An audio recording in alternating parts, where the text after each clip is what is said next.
think we good. I think we good. I think we good. I think we good. I think we good. What's poppin', y'all? What's poppin'? What's poppin'? What's poppin'? Thank y'all for tuning in. Y'all already know what time it is. What's good, y'all? What's good, y'all? What's good, y'all? What's great? Thank y'all for tuning in to another episode of Can the Brothers Get a Rap podcast. I'm your host, Ashley Lovechild. This is your first time tuning and tapping in. Again, I'm Ashley Lovechild. Can the Brothers Get a Rap podcast, episode 222. Tonight is the first night I'm actually I'm doing like what they call that, cross platforms, YouTube, and also Facebook. So again, for those on Facebook land, you already know what it is, and y'all already know my day ones from the YouTube universe. Appreciate y'all for tuning and tapping in. Y'all already know this episode 220. Shout out to the chat. The chat is in here heavy in the building. Again, shout out to my YouTube. And again, this is the first time I'm doing Facebook tonight as well. So I'm going to be looking at both screens, participating in both screens. So again, make sure y'all stay engaged in the chat. Show major love. All right, y'all, let's get it popping, man. Let's get this thing going. Again, y'all know the rules. Don't be an agent of chaos. Do not be a stain. Do not try to stand out for being something negative. Have the ability to stand out by being positive. Lose that Willie Lynch mentality, because guess what? The only op we recognize over here is opportunity, and we only celebrate life culture over here. Hate has a location. It's just not here. So again, thank y'all for tuning and tapping in. Got some new music on the way. I've been telling you about the OUV Records app that we are putting together, so that way we can have a direct connection to our listeners, to people that supporting the music. And because Apple and Spotify have done their new updates, it doesn't benefit us as artists and y'all as listeners and supporters. So again, the app, we continue to work on it. So new music is also on the way on that app. Also, we got the new comic book, new animation about world domination. So again, be on the lookout for that as well. Also, what else we got going on? And oh yeah, New Year's Eve. The New Year's Eve episode is gonna be fire. So make sure y'all get ready for that New Year's Eve episode on the 31st. That's gonna be amazing. And we're gonna be the goal is 26 new members for that episode going into the 2026 year. All right, y'all, let's get it popping. Y'all already know. Again, shout out to the chat. Let me big up to this chat real quick. The chat in here heavy and showing crazy love. Shout out to Shea Butter in the building. First comment of the night, killing me with that. Shout out to Winter in the building. Second comment. Shout out to King P. We in here. Shout out to Hazel. Love and light, everyone. Love that, Hazel. Shout out to who else is that? Tremont, you're Brooklyn. All right, Tremont in the building. Shout out to Culture, peace and blessings, brother and sisters. You already know what time it is, Culture. Shout out to, shout out to Ebony. Hey everyone, time for a great show. Ashley, appreciate that. King P, Ashley, them Chiefs look crazy without Pat, bro. Yeah, I mean, Patrick Mahomes is the best quarterback in the NFL. Like, I'm not even going to debate that with anybody. Like, just look at his work. You know what I'm saying? But it's been a rough year, dog. I'm not happy that he's hurt, but I'm happy that the way that the year's going, because that lets me know that we need to recharge. We need to, we need to find where we're weak at, where I know that we're weak at, and we need to get new players at certain positions and redefine some of our veterans. So I'm not mad at this year. We're going to end up with a great pick anyway. And this year's draft, because everybody's so fiended out for a quarterback, and mind you, none of the quarterbacks is for real or that coming out of college. We're going to get a player that fit our system that's going to fall right in our lap. So I'm not mad at that at all as far as how our season has gone. And mind you, we've been playing for the Super Bowl. At least we was in what, like the last, well, not the last, but we was at least in 5 Super Bowls out of like the last, what, 8 years, 9 years. So we cool, man. We gonna retool. It's all good. It's all good. Culture Chiefs not the same without Mahomes. Yeah, I mean, no team is gonna be the same without their franchise quarterback. That's a fact. Shout out to Tremont. Shador though, he's coming along. Yeah, Shador had a solid game. I will agree with that. He definitely had a solid game. That first pick, oh man, I mean, it hit the running back right on his chest. It could have been a slightly better pass, but you got to catch that. Anything that hits your chest, your body, you got to catch. It can't bounce off of your shoulder pads and go in the air. And the second one, I don't think people realize how long that Buffalo Bills defensive line is. And it's not an excuse, but that defensive lineman is at least like 6'7", if I'm not mistaken, and he has really long arms, and he was tipping passes all game. So, he definitely had a solid game, though. He definitely had a solid game. And he played hurt, too. He played hurt. So, shout out to Shador Sanders coming along. He's still a rookie, so he's going to get better. Shout out to Ebony in the building. Appreciate you for tapping in. Thank you, Ebony. All right, y'all, let's get this thing started. First segment of the night brought to you by OUV Records. You already know. If you go to Instagram at OUV Records, the label motto is create, document, and inspire. So stay in tune to the latest music and merchandise. Also, that OUV app is coming too. That OUV app, and it's going to have all the music of the OUV Records artists, and it's going to be fire. So make sure y'all be on the lookout for that as well. All right, y'all. First question of the night. Favorite movie on this list? Favorite movie on this list? I got to remember to talk to both cameras because it's my first time going off of Facebook tonight. So I'm doing YouTube and Facebook tonight. Shout out to Risa in the building. Appreciate you for tapping and hit them likes, hit the 100s. Shout out to Fresh. Appreciate you for tuning and tapping in. That's a weird comment, but shout out to you, weirdo. All right, y'all. First question of the night. Favorite movie on this list? Favorite movie on this list. Number 1, Training Day. Number 2, Paid in Full. Number 3, Get Rich or Die Trying. Number 4, ATL. Let me know what y'all think about that in the chat. Let me know what y'all think about that in the chat. Y'all saying in the chat, y'all going with, I'm seeing Paid in Full in the chat. I'm seeing 2, and y'all going with Paid in Full in the chat. Again, favorite movie on this list. Number 1 was Training Day. Number 2 was Paid in Full. Number 3, Get Rich or Die Trying. Number 4, ATL. All these movies are hood classics. All of them. All of them, rewatch value is through the roof, all for different reasons. Me personally, there's too many quotables in Paid in Full for me.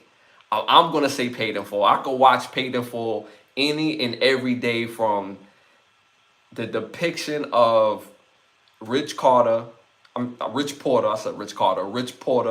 Mekhi Phifer, or Cameron, and his depiction of oh my god, his name is escaping me right now. Ace version of Ace Boogie. Just those characters, everybody did such an amazing job. And then you have off characters like, Calvin, Doc that worked that owned the cleaners. You also had who was also one of my favorite characters, Lulu. Lulu was hilarious to me in Paid in Full. So for me, it's Paid in Full. Ritza, I'm a 94 baby, so all of them are good ones, but I love Paid in Full. Ali, is the streets going to love me again? The streets are going to love me again, B? Yeah, I don't care what nobody say. Paid in Full is arguably one of the most quotable movies of all time in any genre. You can't name many more movies that have more quotables. The quotables is endless, and what makes the quotables so crazy is that we use it in our everyday life. Like, I use it in my everyday life. If I see somebody going through something, it's like, yo, you tough, right? I gotta be careful what I'm saying because I'm cross-platforming tonight. So the policy on the other platform could be a little shaky on Facebook, but you tough, right? You know what I'm saying? People get shot every day, B. So I use these quotables effortlessly every single day. Shout out to Scorn in the building.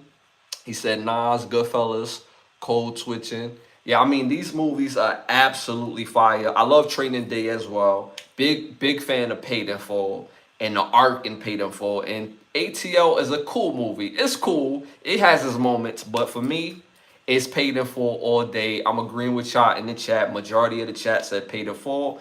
I went with Paid in Full at 53%. Mind y'all, over 120,000 people voted on this. Went with Training Day. Went with Training Day. I'm not mad at Training Day, but it's just not my favorite movie on this list. But these are all fire. Training Day is fire. Denzel performance was crazy. I believe he won an Oscar for that, if I'm not mistaken. So he bodied that role, even though I enjoy American Gangster more than Training Day, me personally. But he still bodied Training Day, and 53% with Training Day on this list. Shout out to Billy in the building. Appreciate you for tapping in. What about Clockers and Strap Dog? Bro, I'm already knowing Clockers. If y'all don't know Clockers, I have mentioned Clockers. I have mentioned Strap as a must-watch movie in past episodes. If you've never seen Clockers, young Mekhi Phifer, and you know, it's too many people in that movie. Harvey Keitel, Keith David. I mean, it's Isaiah Washington. It's star-studded, and it's fire if you've never seen Clockers. One of the hood classics. And what was the other one? Strap. Come on, Bokeem Woodbine. My dude that played Q on Moesha. He's actually in both Clockers and Strap. What's bro name? His name is escaping me. But one of the rappers from Onyx. Damn, his name is escaping me right now. But that great movies, hood classic. So for sure, I love how New York people talk. I'm from New Orleans. Hey, I love how New Orleans talk, especially the women. You know what I'm saying? I've been to New Orleans quite a few times. You know what I'm saying? I go out there to, you know, do a little sports majig, you know, those little sports gambling, because I got the spot. And New Orleans always show me love when I pull up. And people from New Orleans be like, yo, you like coming out here? It's dangerous. And I was like, yo, I always get love out here, B. You know what I'm saying? There's love out here, you know?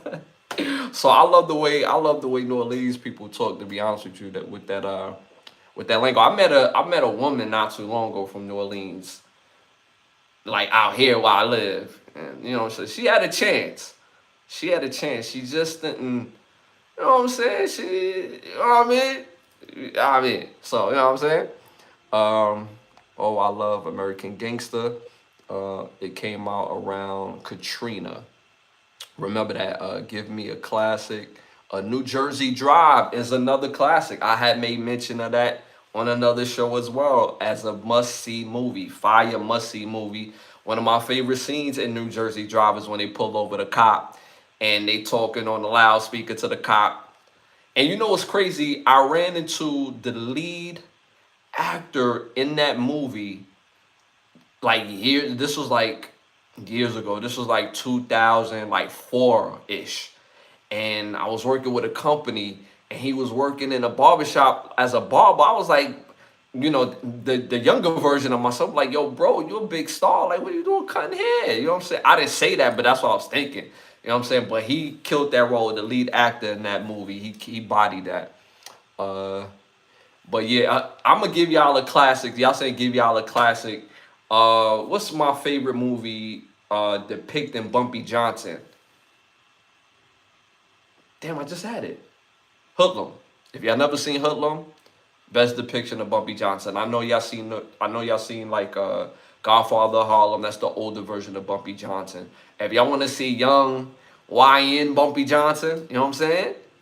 Tap into the movie Hoodlum. Fire movie if you never seen it before. South Central, another fire movie. I got The Library over here. That's another fire movie. OG Bobby Johnson, you know what I'm saying? That's what they grew up calling me. Even though my artist name is Ashley Lovechild, my rap name is Ashley Lovechild. My real last name is Johnson, so Growing up, everybody was like OG Bobby Johnson. So you know what I'm saying. Shout out. I gotta make sure I keep looking at both screens for Facebook and my YouTube. Normal love on the YouTube. But shout out, man. Don't forget to hit them likes, hit them 100s in the chat, y'all. It does help with the growth of the show. We're a little over 12,000 subscribers. We continue to grow. We're on the road to 20,000 subs. So again, continue to help us grow, moving and getting the show even bigger and bigger. All right, y'all, moving on to our next popular opinion question. Which album can you listen to right now? Which album can you listen to right now? Number one, Nas, Illmatic. Number two, Tupac, All Eyes on Me. Number three, Wu-Tang, Into the Wu-Tang 36 Chambers. Number four, Mobb Deep, The Infamous. Let me know what y'all think about that in the chat. Again, which album can you listen to right now? Number one, Nas, Illmatic. Number two, Tupac, All Eyes on Me. Number three, Wu-Tang, Into the Wu-Tang 36 Chambers. Number four, Mobb Deep, The Infamous. Let me know what y'all think about that in the chat. Let me know. Shout out to, who's that? Shout out to Billy. Shout out to Stay. Appreciate you for tapping in. Favorite Bible verse. Yeah.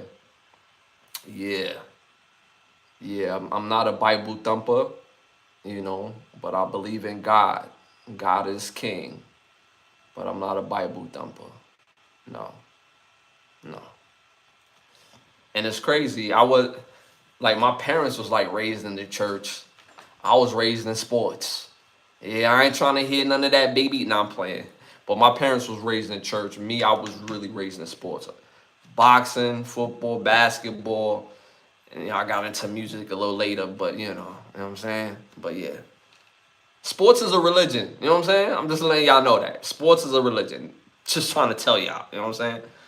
All right, so the chat, I'm seeing Nas, I'm seeing Tupac. So y'all saying y'all can listen to that Nas album, Illmatic, right now. Y'all saying y'all can listen to that Tupac album right now. Me personally, I can listen to all of them because I normally do on a regular basis. But out of all the ones on this list, I'm going to say Mobb Deep, The Infamous. That album, top to bottom, song for song, fire. Got hits, a lot of street anthems, and I get jiggy with this. I could get John Blaze with this right here. You know what I'm saying? So me personally, I'm going with Mobb Deep, The Infamous. Like I said in the chat, I'm seeing like a mix of answers in the chat. I'm seeing Nas and I'm seeing Tupac mainly in the chat. So again, I went with Mobb Deep, The Infamous. The rest of the world at 49%. Mind y'all, over 98,000 people voted on this. Went with Tupac, All Eyes on Me. Not mad at that. That's a fire album. But honestly, sometimes I feel like Tupac get the nod because he's Tupac. I honestly feel that way. It's a great album. But song for song, like Tupac got nuclear bombs on that album. But it's a very, I don't want to diss the legend musically, and I'm not. But for me, there's some hard skips on that album, me personally. Nas, that Illmatic, there's no skips to that. You know what I'm saying? Wu-Tang, the 36 Chambers, it's probably like one skip. My main thing with a lot of the 90s albums, and I think it was like the thing at the time, well, not think, I know it was a thing at the time, is the interludes. I'm not a big interlude guy. I need to get straight to the music unless the interlude is on the same track and the interlude is short. In 90s albums, they did interludes. Like, they just love doing it. And as time has gone by, the interludes have lost its luster to the music in itself or that particular song, in my opinion. So, but for me, it's The Infamous. But again, I'm not mad at that. A whole lot of people went with Tupac. 49% went with Tupac, All Eyes on Me. And again, 98,000 people voted on that. All right, y'all, moving on to our next segment. Hollywood Need to Ask Us. Hollywood Need to Ask Us. Came up with this segment because I got better ideas for movies and movie series. So tonight ain't no different. So Hollywood Need to Ask Us. I would love to see a movie, a sequel. I feel like we waited long enough, and I feel like I got the idea for a great sequel. If you remember the movie, Martin Lawrence, Lynn Winfield, Regina King, Bobby Brown, the movie A Thin Line Between Love and Hate. We need a sequel to this movie. It's compelling.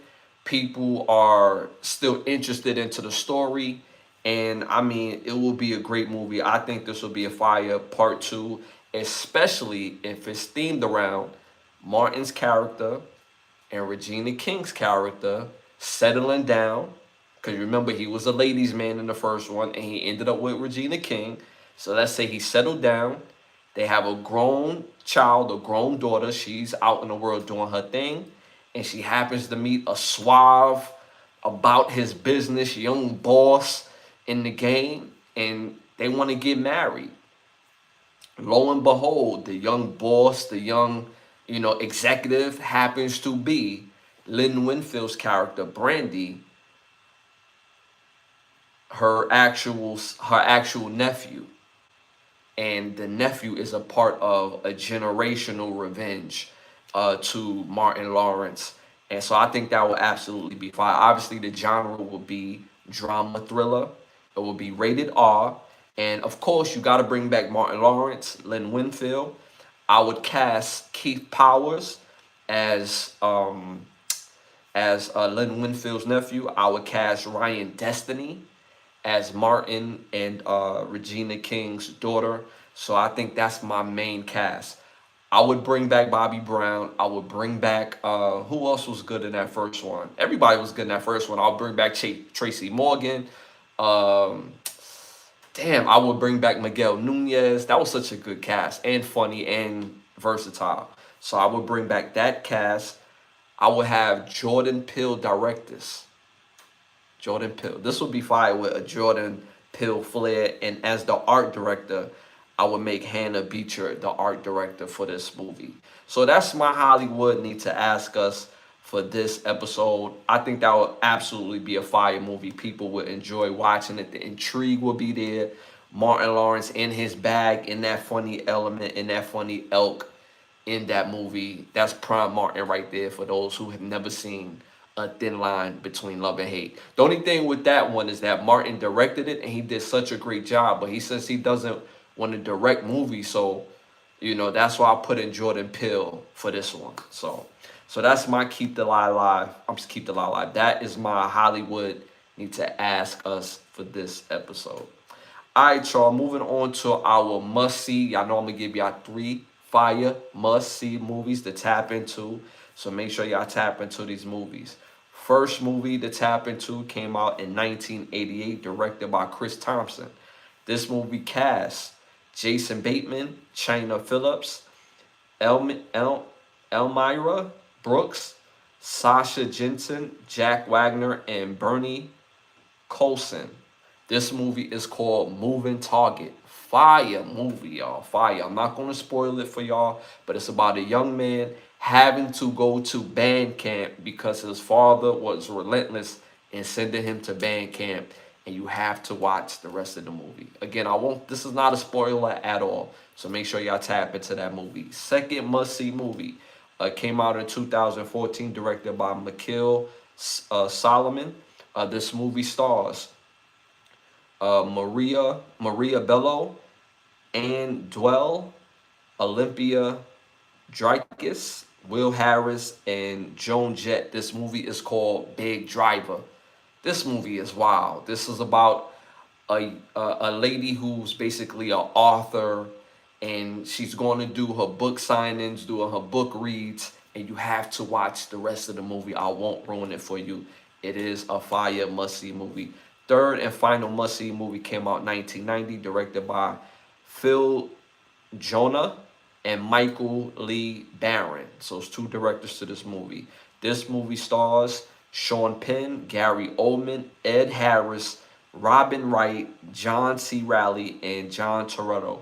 That's an all-star cast, y'all. This movie is called State of Grace. Fire movie about a young cop that has to go back into his old neighborhood. And you have to see the rest of the movie. Again, I won't spoil it for you. So make sure y'all tap in to see State of Grace. So my 3 must-see movies. Again, tap into these movies. Again, it's Moving Target, Big Driver, and The State of Grace. Make sure y'all tap into those movies. Fire must-see movies. Again, it's 222nd episode. I'm gonna give y'all fire must-see movies. Again, go watch it, come back, and we'll definitely chop it up. Shout out to my bro Biggs in the building. You already know. My dude Biggs in the building. Hit them likes, hit them 100s. One of our day ones in the building. Shout out to Austin in the building. Appreciate you tapping in. Why does my uncle? Okay. You sound like you got some issues, my friend. And, you know, you definitely need a social worker. But shout out to you, because I know you saying it to be funny. But yeah, so moving on to our next segment, our spotlight artist. You know, I'm gonna give y'all a fire must-hear artist each and every show, whether they're new or old, whether they're brand new or what they call a veteran artist, hip hop or R&B. I'm just gonna give y'all some fire. So my spotlight artist tonight, put these 3 songs on your playlist. Montel Jordan, R&B. Fire must-have songs on y'all playlist. And it's not going to be the typical songs that y'all heard of before. So number 1, I Like, featuring Slick Rick. Put that on your playlist. Number 2, Backyard Barbecue, featuring La Russell. Fire song. That song is addictive. Number 3, Get It On Tonight. Make sure y'all put those 3 songs on y'all playlist, again, by Montel Jordan. Number 1, I Like, featuring Slick Rick. Number 2, Backyard Barbecue, featuring La Russell. And number 3, Get It On Tonight. So make sure y'all put those 3 songs by Montel Jordan on your playlist. I'm telling you, it's fire songs. All right, y'all, moving on to our next segment. Y'all already know what it is. Send them to turkey or nah. Send them to turkey or nah. Y'all already know the rules to the game. We type in T to send people to turkey, or we type in not to for people that say or do wild things. You already know what it is. Shout out, who I miss in the chat? Real Gold. Come on, man. What type of question you asking me, dude? Don't disrespect me, player. Ain't nothing fake about me. Don't be a weirdo. Alright, so moving on to our next one. Send them to turkey or nah. First one of the night. The Minnesota Timberwolves are retiring Kevin Garnett's number 21 number. Let me know what y'all think about that in the chat. Are we sending the Minnesota Timberwolves to Turkey? Are we sending the Minnesota Timberwolves to Turkey for waiting this long to retire his number? Let me know what y'all think about that in the chat. I'm seeing Turkey in the chat. I'm seeing Turkey in the chat. Okay. I'm going to agree with y'all. I'm going to agree with y'all in the chat. Reason being, the Minnesota Timberwolves is not a year in, year out championship team where they have a history of all these great players where they have to take their time retiring numbers and retiring jerseys. Kevin Garnett, when you think of the Minnesota Timberwolves in any era, you think of Kevin Garnett first. So by that standard alone, we shouldn't be in 2025 and y'all just retiring his number. I believe they retired his jersey or number in Boston before they even thought to do it in Minnesota. What took so long? He is Minnesota. Period and point blank. He put y'all on the map. And mind y'all, even though, like, my favorite NBA player of all time, as far as favorite player, is Stephon Marbury. Stephon Marbury was on that team at the same time as Kevin Garnett. He got drafted a year later. And I love that version of the Timberwolves. But when he got traded and demanded to trade it, Kevin Garnett still turned the Timberwolves up. He still was able to win MVP, took him to the conference finals. Kevin Garnett is the Timberwolves. So again, I'm sending him to Turkey for waiting so damn long to retire his number. In the chat, y'all agree with me in the chat. I'm seeing Turkey, I'm seeing T's all in the chat. Shout out to Rap, AK in the building, India. So India's in the building, y'all. Shout out to India. Hit them likes, hit the 100s. It helps with the growth of the show. Appreciate you for tapping in. So yeah, the chat is in agreement with me. We're going to send the Minnesota Timberwolves to Turkey for waiting so damn long, for retiring this legend, Kevin Garnett, his number. Like, what are we doing? Ain't nobody else going to wear that number without us thinking about Kevin Garnett. Like, what are we doing? So, retire that number like ASAP. All right, y'all, moving on to our next one. Send them to Turkey or not, send them to Turkey or not. YouTube has announced that YouTube streams will no longer count towards album sales or chart placement on the Billboard.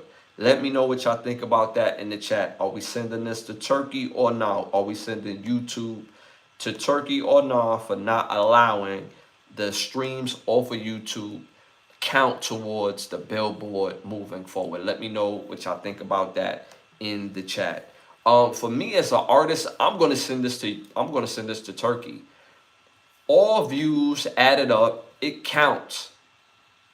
Like, it's bad enough that as of now, on most platforms, when we get 1 million views on most platforms for our songs, we're looking at a range from $4,000 to maybe $5,800 per million. Most artists don't get 1 million streams. So the artists that do, this is not beneficial. All streams that could count, that's going to count, it matters. But see, this is another way for keeping what they would consider mainstream and independent away from each other. Because now, if you count those YouTube placements and those YouTube streams, now them streams get closer from what they seen as mainstream and who they seem as independent. And the difference is, as of right now, is sponsorship. It's not even label recognition anymore because there's not many labels still left. So that's what separates mainstream artists and independent artists. Most independent artists doesn't have big name sponsorships. But when you think of that mainstream, you think of the Drakes, you think of, anybody that's mainstream, they got Sprite behind their back. They got, Cablevision or something like that behind their back. They have these huge, gigantic companies writing them checks, opposed to independent artists where there was some sort of sponsorship, but it's not the same. 5 million for a mainstream, or what will be considered a mainstream, takes an artist mainstream where they could sign a $5 million contract. So this doesn't help, because now they can't justify that number where you have an independent artist who's getting just as many streams. And now, all right, how are we going to separate this? If we put this person on the Billboard and they get most of their streams from YouTube and TikTok, this is not helping the brand of the Billboard when this person is supposed to be mainstream. So I'm going to send YouTube to Turkey on this, regarding that they're not going to allow YouTube streams no longer count towards the Billboard charts. In the chat, y'all agreeing with me. I'm seeing T's up and down the chat. Shout out to Yasin in the building. Appreciate you for tapping in. Hit them likes, hit them 100s. Appreciate you for tapping in. It helps with the growth of the show. What about somebody like NBA Youngboy? NBA Youngboy, yeah, he's considered mainstream, period and point blank. And the reason why he's considered mainstream is because at some point he has such a push where the culture in itself rock with him. So he's mainstream. He's mainstream. His numbers alone could garner a sponsorship that would pay him 10, 15, 20 million at a clip. When we see artists that selling catalogs for like these wild numbers. If NBA YoungBoy was like, yo, I'm interested in selling my catalog, his catalog will be a very high market. So because his music is a very high market, he's considered a mainstream artist based on what would brands be able to pay on his music and on his image and likeness. So he's mainstream, even though his appeal feels like it's independent. Even his appeal feels independent. Even if he has his own label, he's still considered mainstream. He's selling out. He's not even selling out clubs. He's selling out venues. He's selling out stadiums. So that boy mainstream for sure. But he gets probably the best of both worlds, because even though he get that mainstream look, and he get the balance, the financing of the industry, of the independent, that mean that boy super rich. So shout out to NBA YoungBoy if he got the best of both worlds. But for sure, I consider him mainstream because what brands would have to pay him to do business with him. So I hope I answered that for you. All right, y'all, moving on to our next segment. Y'all already know what time it is. It's about that time. It's time to rap.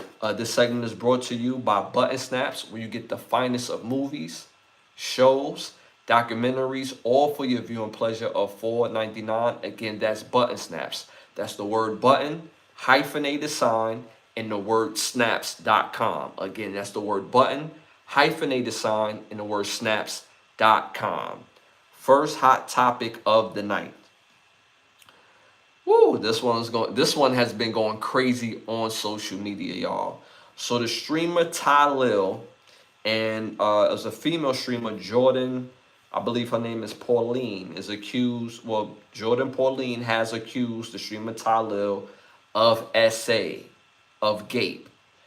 She made this known to the whole world via, social media. And I believe she made, no, I didn't believe, she did make a video of it saying that he SA'd her.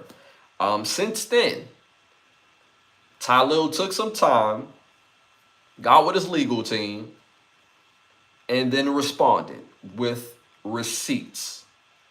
Also, he made mention that he's in the business because his account of what happened is different, that he's in the business of suing her.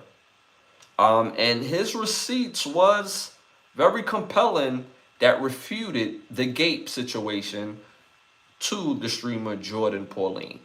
Let me know what y'all think about that in the chat, because this has been such a heavy, hot topic moving forward. And again, shout out to my Facebook, because this is the first time I'm actually cross-platforming tonight, where I got YouTube and Facebook. So again, on Facebook, make sure y'all stay engaged in the chat, and YouTube, y'all already know the business. Stay engaged in the chat as y'all do. Hit them likes, hit the 100s. It helps with the growth of the show. This is episode 222. So again, let me know what y'all think about that in the chat, with the streamer Ty Lil and the streamer Jordan Pauline in the gape situation. And I'm saying gape, y'all know why I'm saying gape. I can't say the word itself.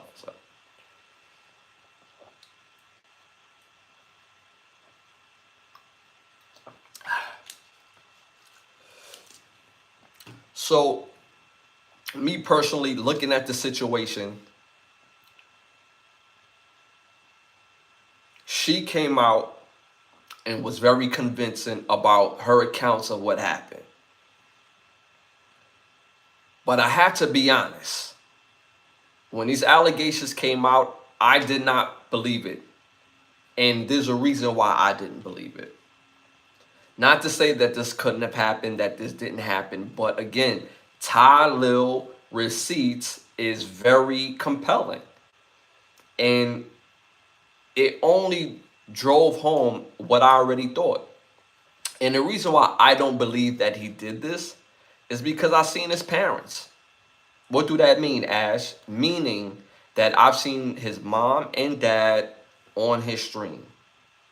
I see how they act, and I see how he acts around them. I've seen his niece, I've seen his sister, and other family people around him. I see how he treats other ladies, and other, like, just the bros in itself. Based on those interactions, and most importantly, mom and dad, they didn't raise no kid that would do something like this. Mind you, he's a grown man, so I probably shouldn't use the word kid, but they wouldn't raise a young man like this. Again, seeing mom and dad, their interactions with him and interactions just giving off to the chat. You can tell what type of grown adult that you raise based on you seeing the parents, based on their energy, based on their tutelage, based on their jokey matter, based on their serious matter, based on their protection. So seeing his parents, let me know what type of young man that Tyler is. And I'm not saying that he's perfect or anything like that. That's crazy. But at the end of the day, as far as his character, so I was already like, that don't sound right. So his receipts is very compelling, and the steps that he's going about to protecting his name also is something to be said in itself. Now, Jordan Pauline has lashed out at several other streamers who basically don't agree with her claim. She's named them individually, said them by name, and she lashed out back at them as well. At the end of the day, based on what she said in the footage, because Tyler has video that you can hear the audio of what's being said. This sounds like and looks like a situation where when you're dealing with someone, the person it doesn't go the way that they wanted it to go. Sometimes when you see somebody, if you have a one night stand, if you have a hookup, they want something more. And a part of that one night stand and that hookup, they thought they was going to get more because they see themselves in a higher elk. And because they see themselves in a higher elk, they just had it in their own mind instead of having it communicated that, yo, if I do this with you, like, yo, we go together now. Like, whoever you was dealing with, it ain't happening no more. I'm here now. So at the end of the day, I think that's what more so happened, and it made somebody feel less than, because not to mention Tylil have a girlfriend. So now, not only that this accusation come out, now you got caught red-handed. You was cheating. So I mean, you would rather be a cheater than accused of gape, right? So at the end of the day, it's a lose-lose situation. But what's more importantly is clearing your name.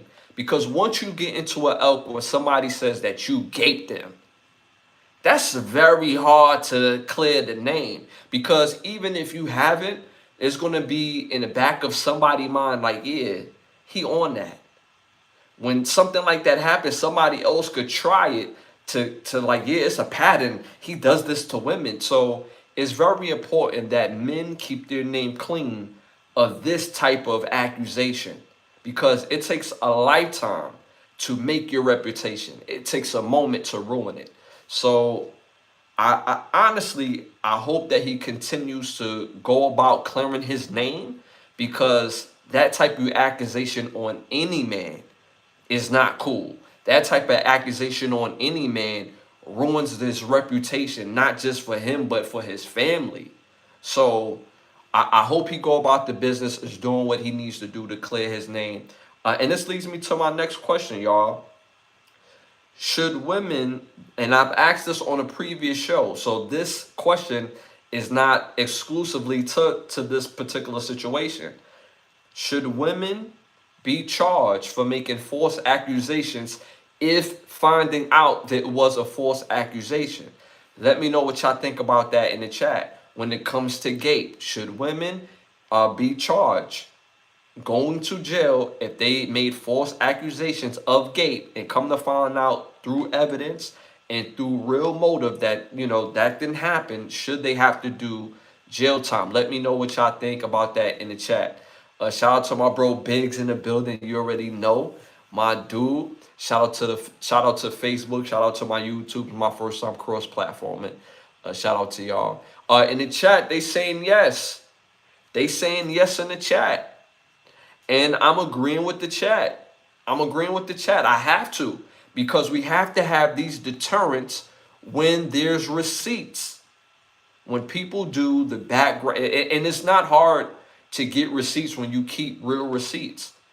It's not hard. And you look at behavior and you look at what people do after said act has been accused or whatever the case may be. You have to take that into consideration. So I honestly believe if we see this moving forward, and women are going to jail based on making false accusations out of feelings, out of having a bad moment, then you're not going to see women trip men up with these allegations anymore. And this is not to shield men who are really out there gaping. This is not to shield them, because men who are really out there gaping, they need to get up out of here. Because protecting women, that's why we have civilization. That's why we have the laws that we have. It's to protect the women in our world. We want our mothers, we want our daughters, we want our sisters to walk around this world and not having to be in fear of being gaped. So for the dudes that really do that, we need to know who they are and get them up out of here. So, so again, I think this will be a deterrent for women who is out here making false accusations, and there's receipts to prove such and so. So that's my thing on that. All right, y'all, moving on to my next hot topic. A judge voiced the conviction of one out of the two men found guilty in the killing of Run DMC's J Master J. One of the two convictions in J Master J's murder was overturned by a judge nearly 2 years after a jury delivered its verdict, and it voided that conviction. Let me know what y'all think about that in the chat. Do y'all feel like the judge was wrong? It was just it was caused to. Let me know what y'all think about that in the chat.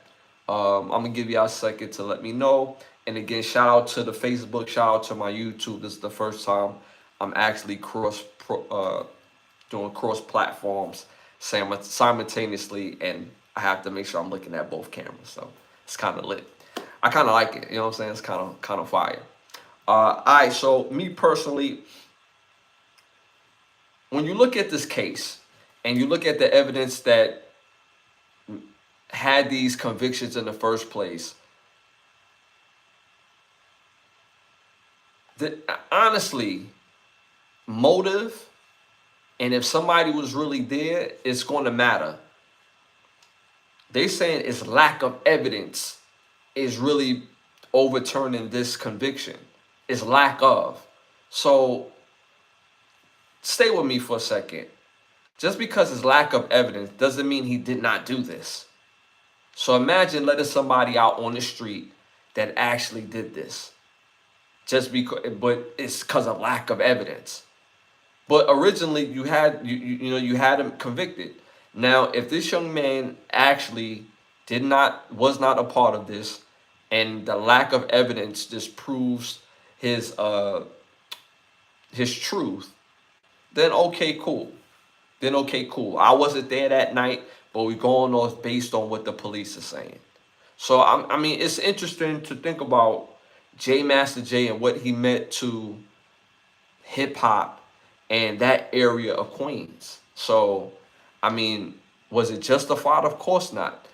No matter what he was doing, it wasn't justified for him losing his life the way that it happened, or losing his life at all. I mean, shout out to Nature Boy in the building. Appreciate you for tapping and hit them likes, hit the 100s. It helps with the growth of the show. I heard J Master J was shot by his grandson. Is that true or just a rumor? Well, they were saying it was the nephew and it was a friend of J Master J originally. And they let, I believe, the nephew go free based on lack of evidence. But anything is possible, because sometimes Your biggest enemy could be your friend or somebody you see as a friend. It could be a family member, somebody that's your relative. Because to me, I look at relatives and family as two different things.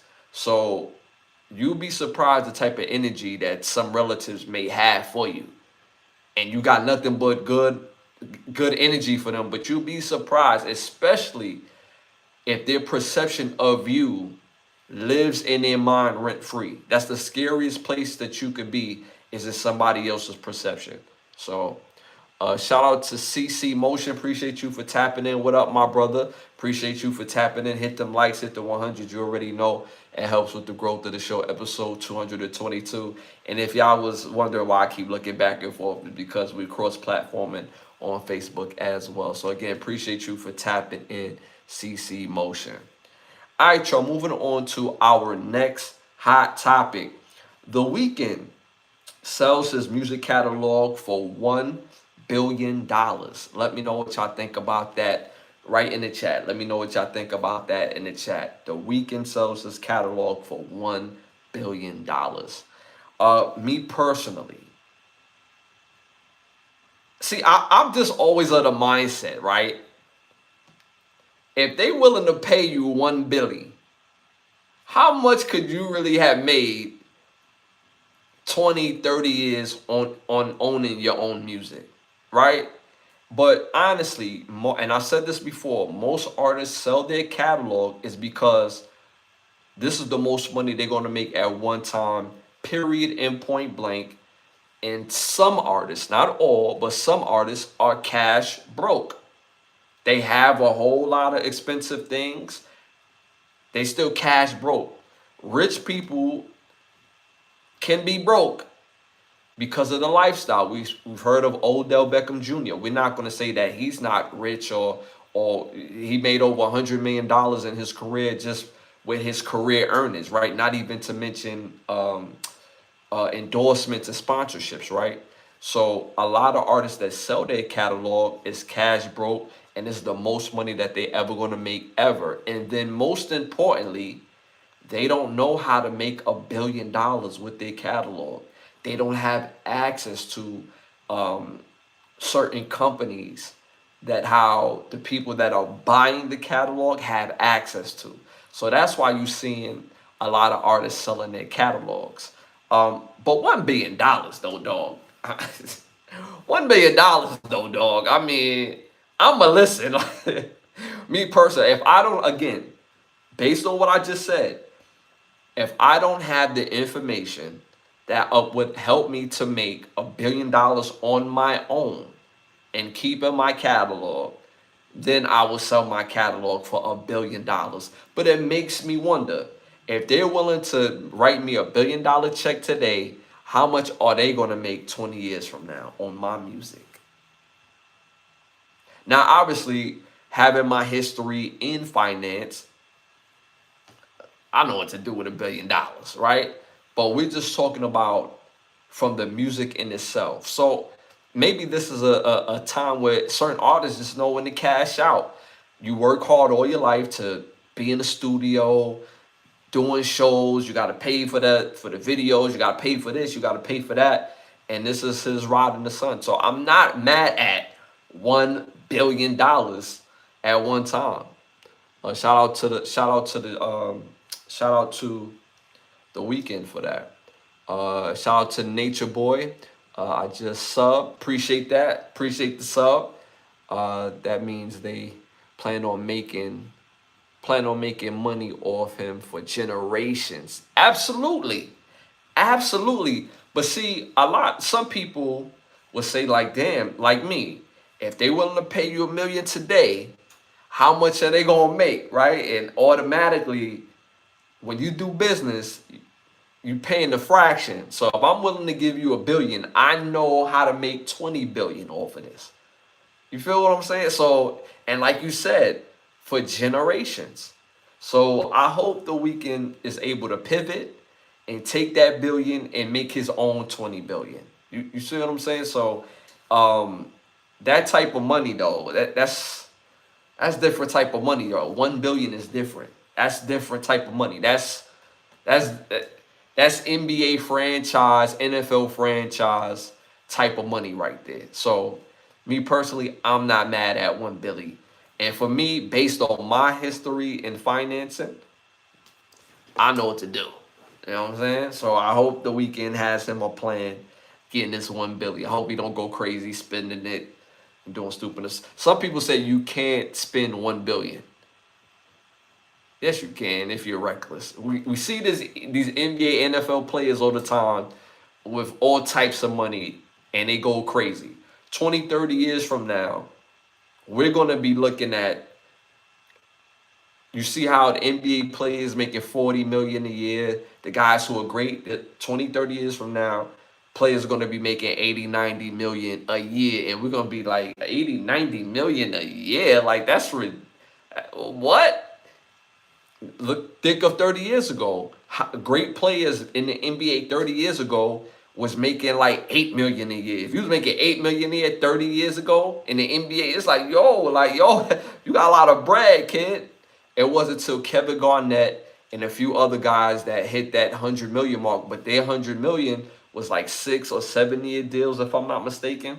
So then it's still, it's Kevin Garnett and Glenn Big Dog Robinson that hit that 100 million or that 96 million mark. So I'm telling you, $1 billion goes a long way, but whew, that's a lot of money. That's a lot of money. But again, if you don't have the same connections as these companies do, are you going to be able to make that 1 billion on your own? So, and again, if y'all wondering why I keep looking, again, I'm cross-platforming tonight's first episode. We've actually done that cross-platforming. All right, y'all, moving on to our next hot topic. Charlemagne the God. Oh, no, that's the next one. Question, y'all. Can you take people seriously if they're dressing sexy in the workplace? Can you take people serious? Can you take people seriously if they're dressing sexy in the workplace? Let me know what y'all think about that in the chat. Again, don't forget that them likes, hit the 100s. It helps with the growth of the show. This is episode 222. And we're on the road to 20,000 subscribers. We're a little over 12. So again, show that love. I definitely appreciate it. So let me know what y'all think in the chat. Can you take somebody seriously if they dress too sexy in the workplace? Let me know what y'all think about that in the chat. Me personally, I seen a video of a young lady who was cutting hair. She was a barber. And she had on bra panties and a see-through outfit. Then I seen another video where a teacher, cleavage, I mean, it's already, the things was already big. But the cleavage, she could have, that extra button made a difference. The hips on her, she needed a bigger dress because them hips screams, ooh, damn, right? And it was form-fitting. I seen another video where another woman that's in the business, business office in itself, and she has on the bodysuit. So my question to y'all, both men and women, can you take people serious if they dress too sexy in the workplace? Me personally, how can you take somebody seriously if they dress too sexy in the workplace? If they're dressing to catch, and y'all know what I mean by catch, that barber that was in bra panty see-through set, and you could see through, you see through. How can people take you seriously on your haircuts? As a teacher, how can people take you serious on your lesson? And as somebody working in an office, how can people take you serious about your projects if you're dressing to catch? So me personally, I don't think that you could be taken seriously if you dress too sexy in the workplace. Granted, certain careers, certain jobs may allow for the sexy dressing. Bartending, some sort of anchor lady. You still want to be business attire, but some sort of sex appeal. But certain jobs. But when you working in the office, you working at a barbershop, you working in places where you're gonna have the opposite sex in there, it's never a good look to dress too sexy. Never a good look. How can somebody take your presentation seriously if they looking at that ass? How? How can somebody take you seriously if they can see your nipples saying hello through the dress? How? How? So at the end of the day, I'm gonna say you can't take people too seriously that dress too sexy in the workplace. Um, that means they. Oh, okay. So that was okay. So I got that one already. Yeah. So I just don't. I wouldn't be able to, and I don't see how anybody else can as well either. All right, y'all. Moving on to our next hot topic. Charlemagne the God has signed a 5-year, $200 million deal. Damn, y'all signing these deals. Charlemagne the God signed a 5-year, $200 million deal with iHeartMedia for the growth of influence in creating culture-based culture-based podcast network. So what that means is having a whole bunch of podcasters on one network that's culture-based. And for those who don't know, I use the word culture instead of black because we're not 3/5 of a person or people. So I don't use words that they give us. You see what I'm saying? I don't. They gave us color. They gave us African American. They gave us black. I don't subscribe to none of that because that's not what we are. Whole nother conversation. Always willing to have it.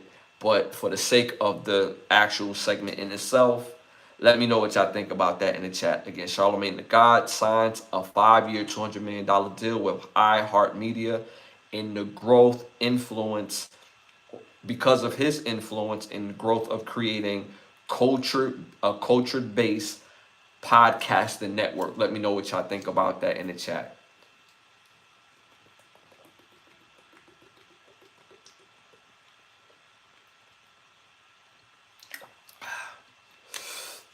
I'm bodying this water, right? Tastes good. Me personally, like this is kind of tricky for me.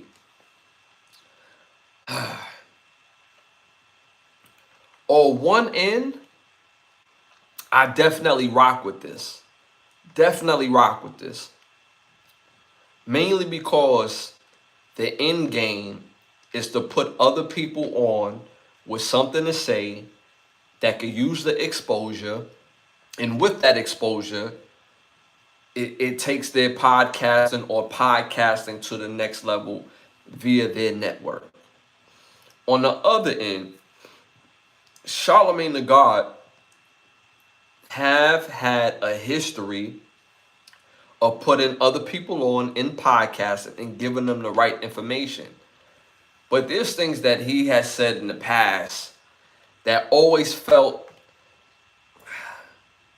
I'm trying to say the right answer, politically correct, and not for real giving his answer based on just being real. And this happened quite a few times, and it's normally generated around women.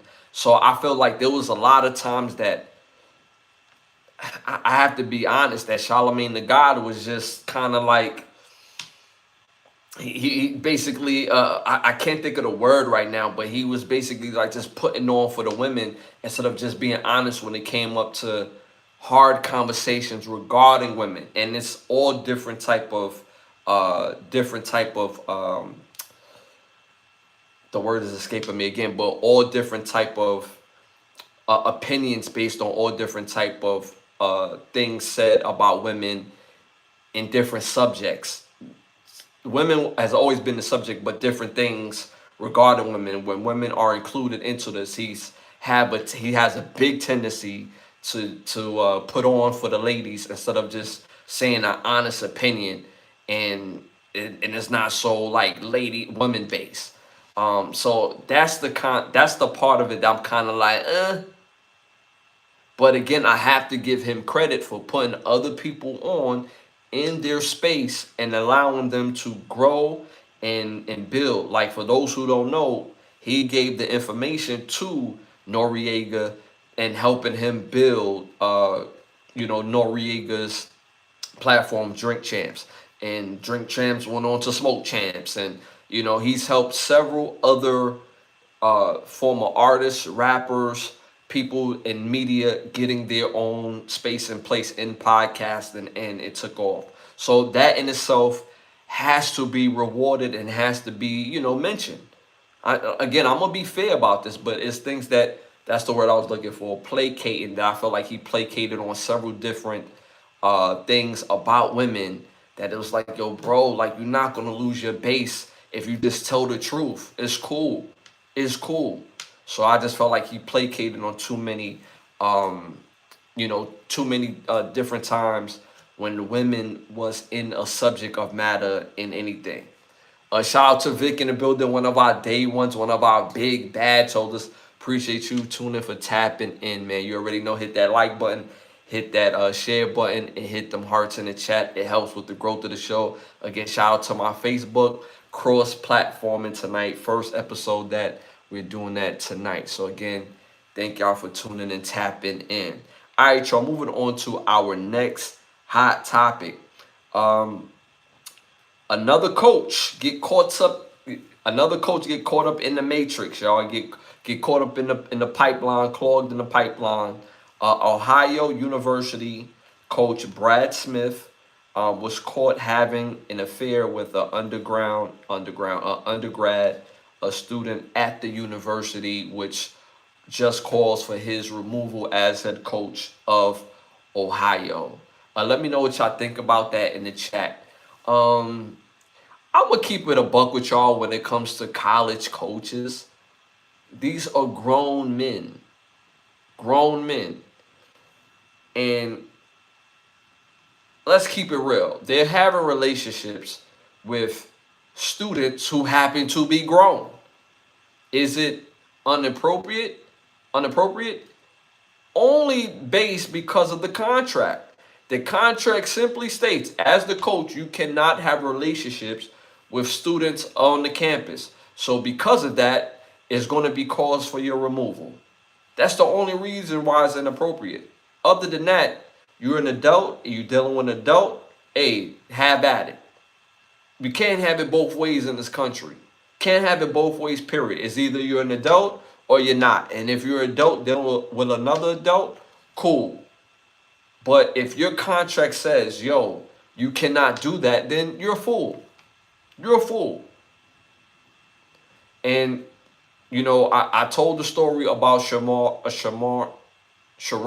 the Michigan head coach. Y'all know I'm a Michigan fan. And that was unfortunate as well.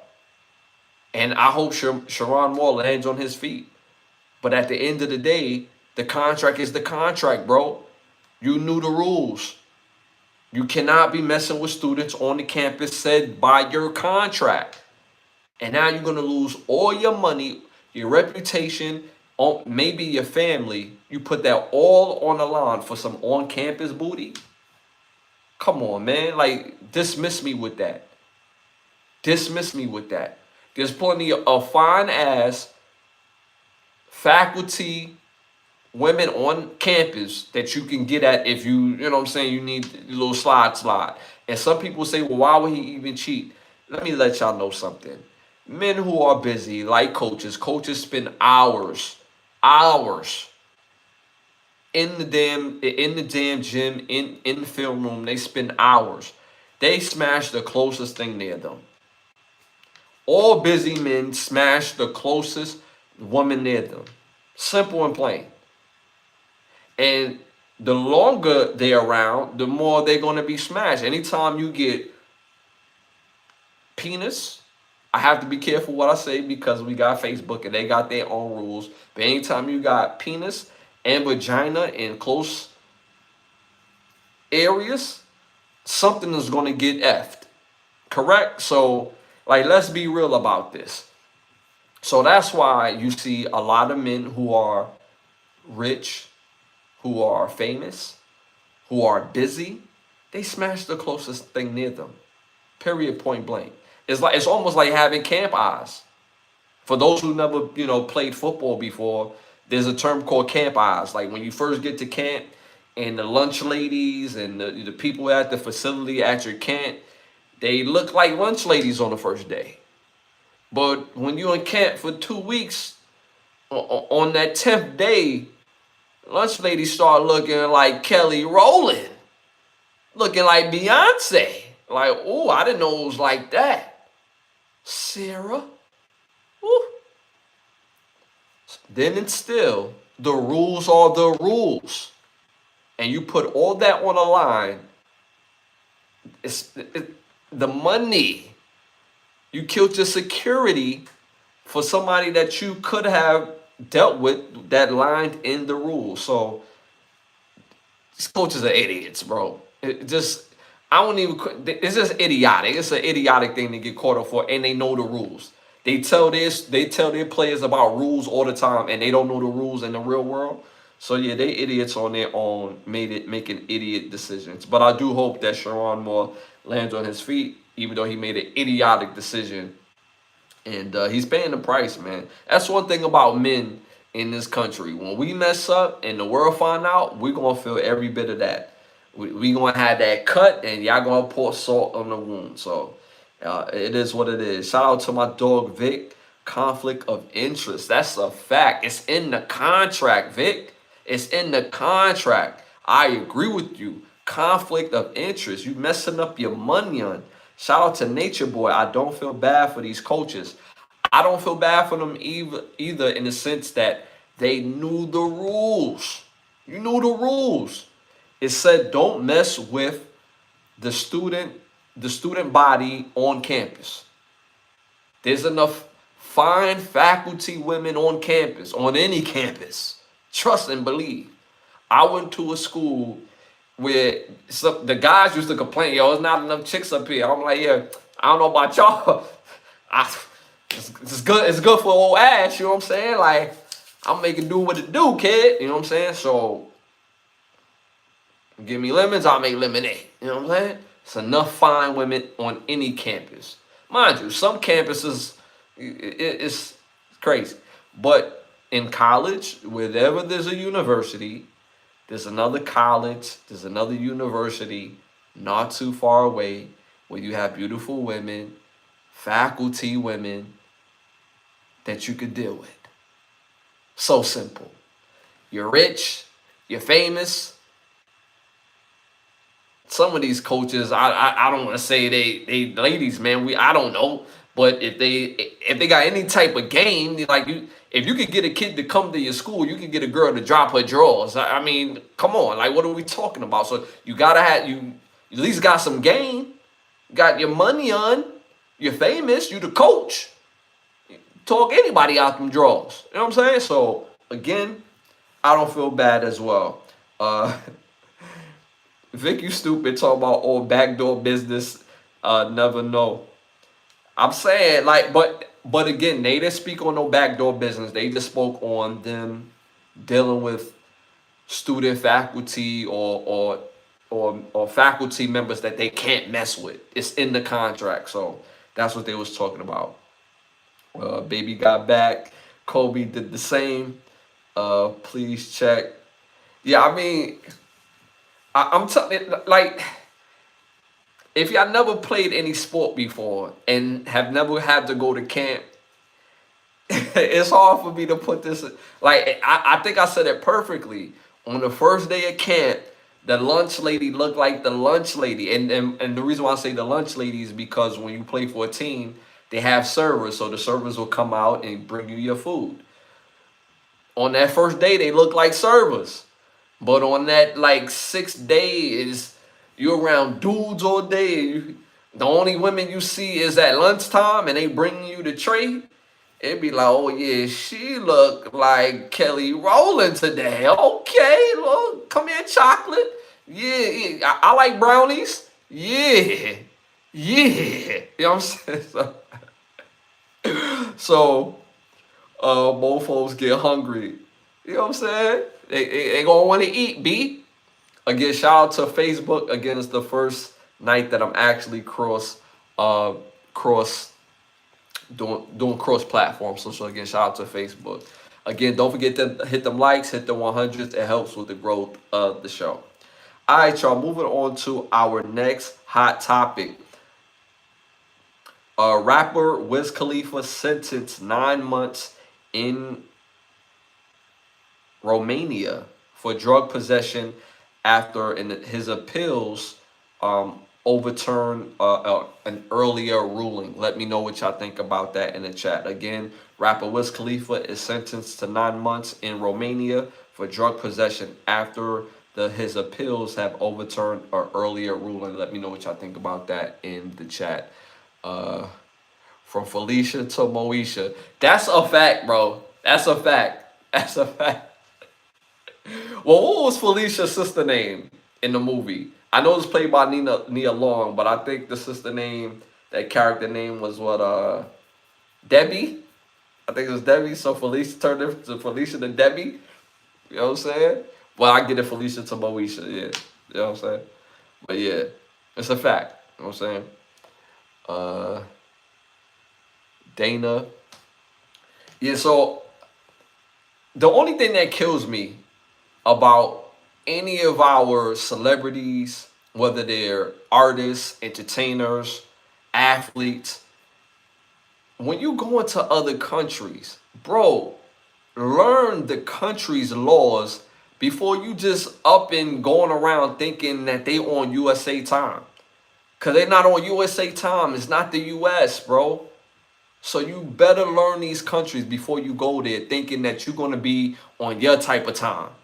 Because when they catch you and you have to come back and do time in jail, like remember Brittany Griner, they wasn't going to let her loose. And it still boggles my mind still to this day how we let a guns dealer go for a basketball player that don't even fill up the seats in the WNBA. Like I can't remember the last time I've heard a woman say, yeah, I'm going to go to a WNBA game to see Brittany Griner. I've never heard that. And we let go one of the most dangerous men in the world and we trade her off for him. Like that's crazy. But anyway, the fact that we go to these other countries and we think they on our time, a lot of these people be in for a rude awakening, bro. They're not playing. In some countries, they don't even allow women to loud talk. Oh, you talking loud? 3 months in jail. You think I'm playing? I'm dead serious. Loud talk? Oh, your dress is above your knees? Yo, who is this girl? Like, yo, get up out. Is she American? Like, get up out of here. Time in jail. Same thing with men. We rolling through with all this pounds of weed and drugs and stuff like that. They not playing no games with us. And not with us. That's a part of their law. And you got to pay the price. So, I mean, it is what it is. But learn these countries before you go there, before you have to pass through, before you have to take this flight to over there and that flight to over here. Learn these laws, bro, because they not playing.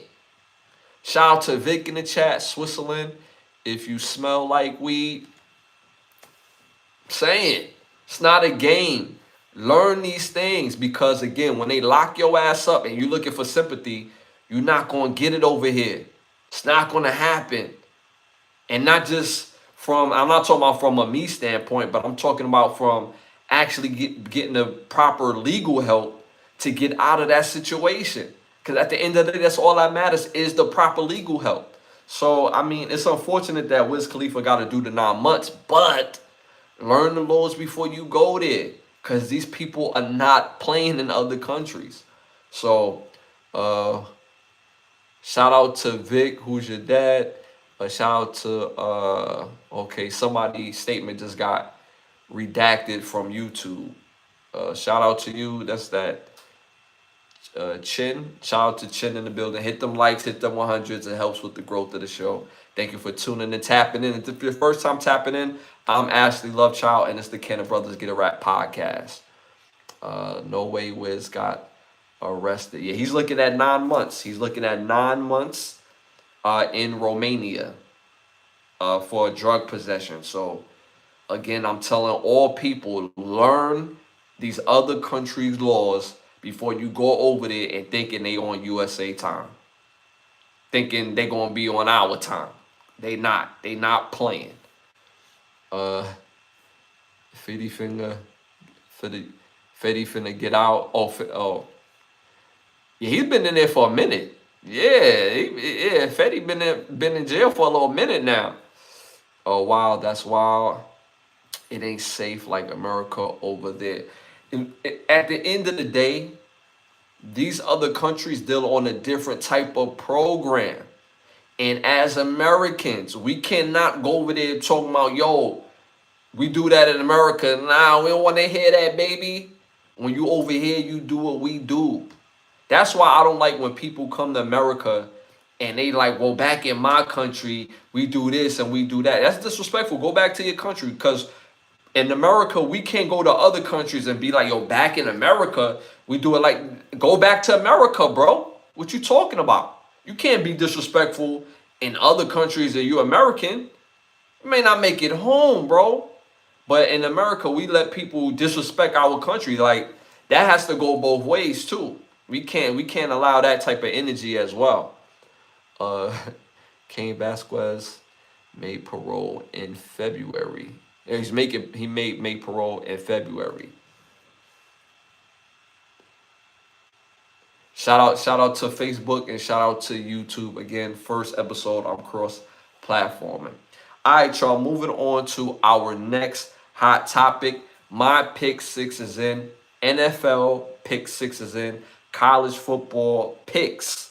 I got college football predictions for this week. Um, you sound like you voted at Ash. Shout out to Jamal Anderson in the building. One of my favorite running backs name is Jamal Anderson. I don't know if y'all remember Jamal Anderson from Atlanta Falcons back in the day. He used to hit us with the dirty bird. You know what I'm saying? But I used to do that dance every time I scored touchdowns in high school. Yeah, shout out to Jamal Anderson. Appreciate you for tapping in. Hit them likes, hit the 100s. It helps with the growth of the show. Braces. Yeah, so all right, so my pick six for college football, mind you, college football is operating different this week. It's bowl week. So the first bowl, maybe not the first bowl, but the first bowl this week is tomorrow. So I got picks for tomorrow, Wednesday, and Thursday. So the first game I'm calling Washington State versus Utah State. Both teams are 6-6. Both teams is mediocre, but both teams had their moments throughout the season. But based on from what I've seen out of both teams, I'm predicting Washington State wins this game. Utah State will probably play more cleanly because it's Utah State. This is a bowl game. This means more to Utah State than Washington State. But Washington State has to win this game against Utah State because next year they're going to be in the same conference. The Pac-12 conference is coming back, and they're going to be in the same conference together. So I'm going with Washington State in this game. Next game I'm calling Toledo versus Louisville. Toledo, solid team this year. Solid team, but they lost a couple of key big games that don't let me believe that they could beat Louisville. Louisville, spotty this year. Spotty, but they play in a much higher conference. It's the ACC conference. So I'm going with Louisville to win this game. Next game I'm calling Western Kentucky versus Southern Miss. Going Western Kentucky to win this game. Next game I'm calling UNLV versus Ohio. This is going to be a good game.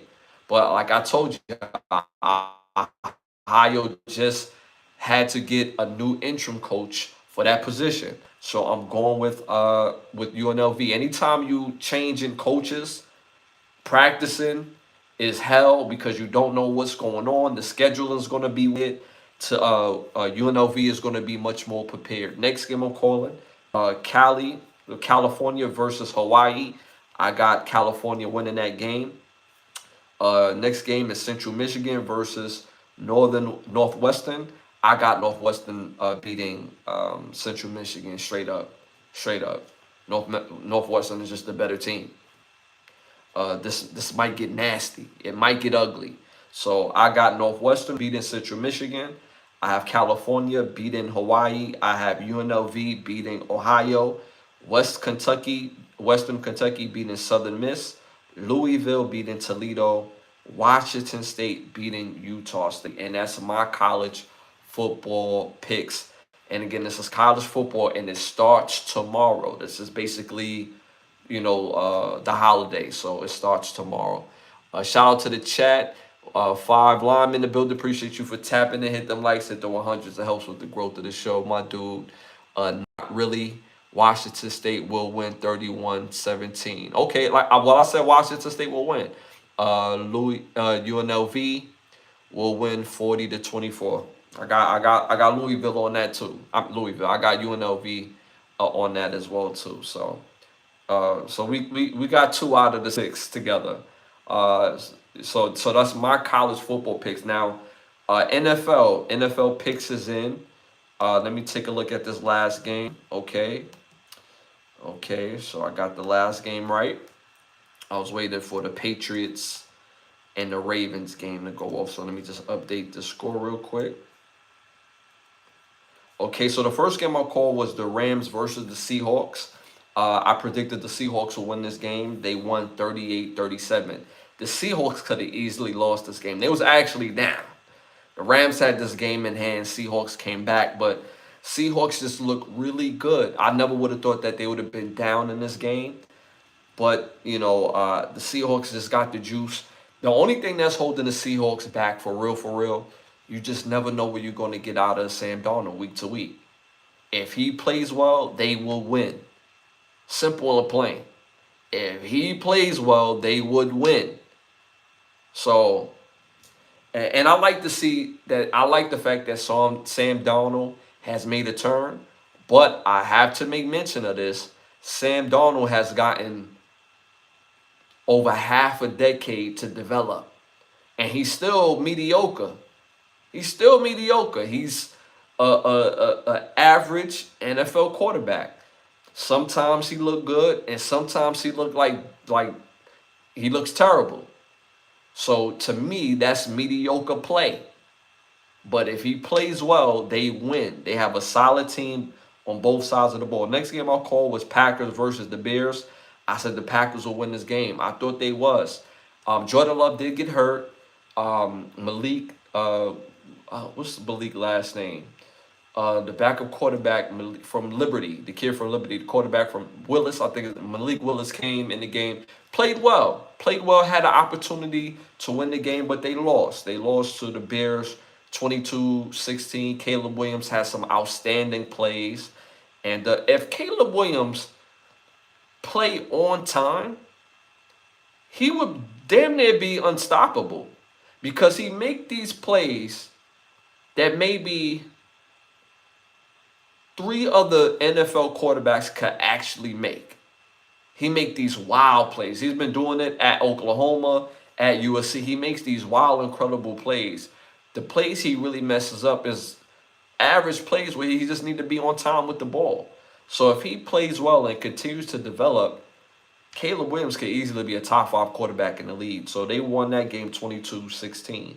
Next game I called Chargers versus the Cowboys. I said the Chargers will win this game. They did.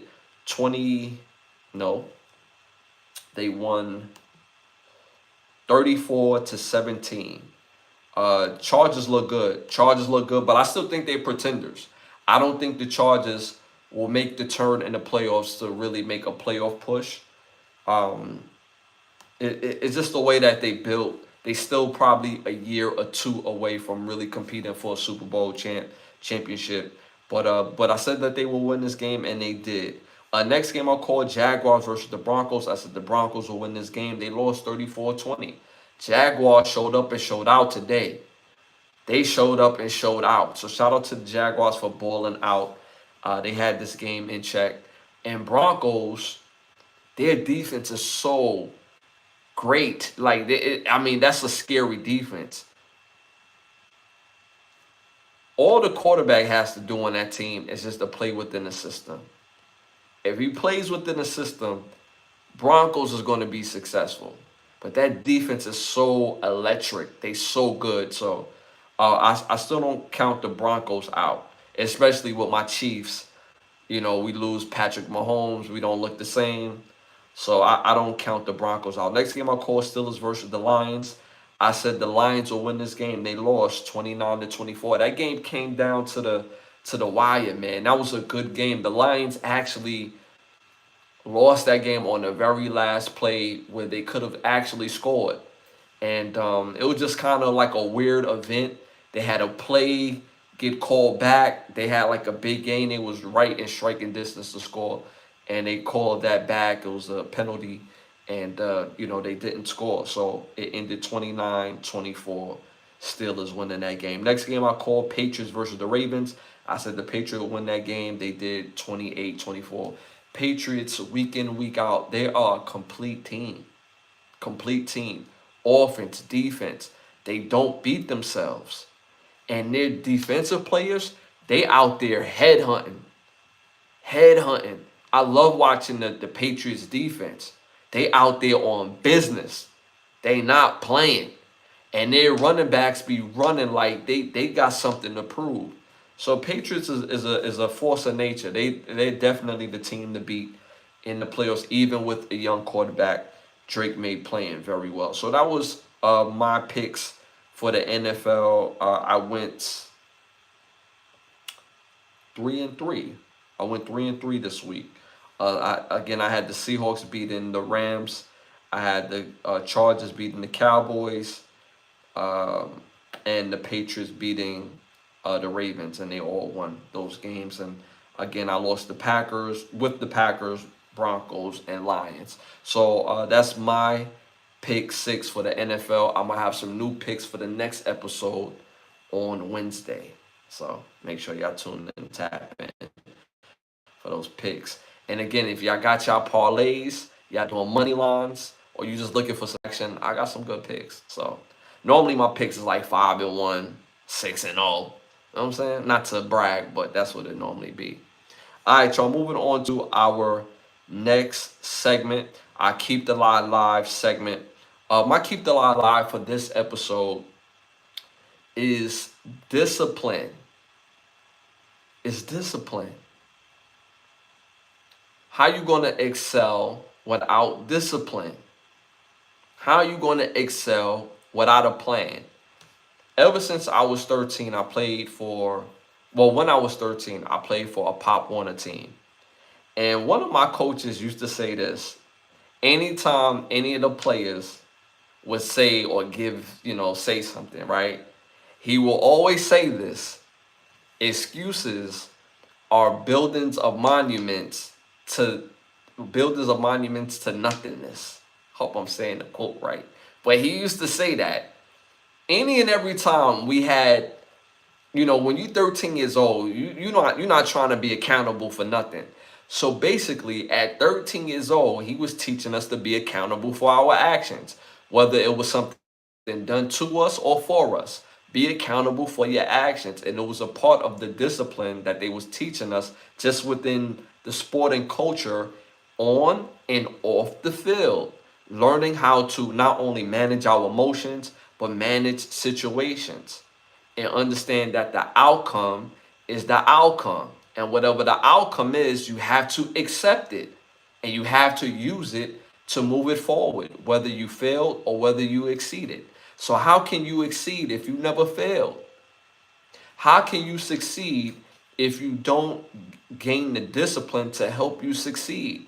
Nothing in life that's really worth it, you're going to get right out the back, right out the gate. You're going to see some sort of failure. But at the end of the day, if you use that to fuel yourself, you can gain and guard the discipline. So you don't have excuses that are monuments that are monuments of buildings, are monuments that builds to nothingness. I know I'm probably saying a quote wrong, but he said in that elk. So y'all get what I'm saying. So again, discipline is key in elevating in your life.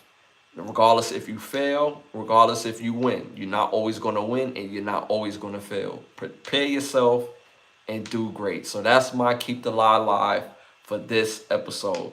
I want to thank y'all for tuning and tapping in. Y'all been absolutely amazing. Again, this was the first episode 222 episodes, 222, that we cross-platform with YouTube and Facebook tonight. So again, everybody that tuned and tapped in, thank y'all. Hit them likes, hit the 100s. It helps with the growth of the show, and we continue to build. We on the road to 20,000 subscribers. We're a little over 12. So again, hit them likes, hit the 100s on your way out. It means the world to me. And if you haven't already, make sure you hit that like, subscribe, share button. Again, I'll pop up throughout the week, so hit that all notification bell. Got over 500 rewatchable videos of this podcast on this channel on YouTube at the Ashley Lovechild channel on YouTube for the Facebook. So again, thank y'all for tuning and tapping in. I want to thank some of the sponsors of the show.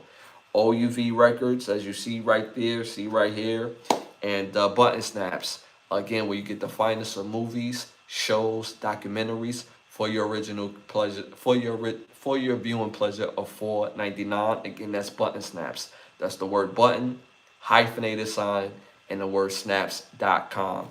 Also, you want to tap in with me on Instagram at Ashley Lovechild. Also, in 2026, we're bringing back the Overstand podcast, the Overstand show, which is coming back in 2026, which is more of an interview-based podcast on this channel as well, along with Can the Brothers Get a Rap.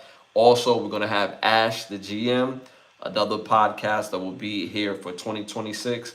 Again, new music is on the way. The OUV Records app is being built to give the listeners, to give the supporters a better listening, better viewing experience during streaming.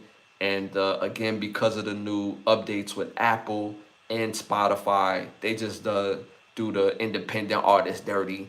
So again, we building our own. So thank you all for supporting and showing that love. And again, y'all, don't be an agent of chaos. Don't be a stain. Lose your Willie Lynch mindset. The only op we recognize over here is opportunity. We only celebrate life culture. Hate has a location. It's just not here, man. Also, again, special episode, New Year's Eve, regular time, 10:30. It's going to be a fire episode. We're going to do the best of. We've had a great year in music, a great year in sports, a great year in entertainment, and we've had some interesting parts when it comes to social media and social commentary. So we're going to have some fun for the New Year's Eve episode as well. Yeah, man, I want to thank y'all for tuning and tapping in as always. And y'all already know, man, it's love. I'm going to see y'all this Wednesday at 10:30. I'm out.